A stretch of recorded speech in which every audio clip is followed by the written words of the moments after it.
So we have here our pole beans. These are the Iroquois skunk beans, I think. I didn't think to label them. I don't know why. Like, oh, you'll remember, but you're not gonna remember shit.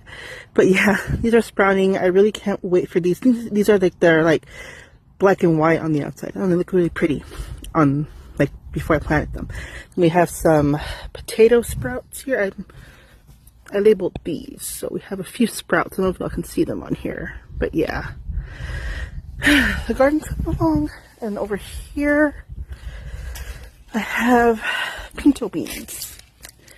These are starting. If y'all want to start beans, y'all can just like get a bag of like dry beans from the grocery store. They're like $1.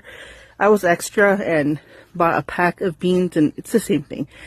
But you know, I wanted to be like fancy and organic and shit, so yeah. But yeah, you got the beans.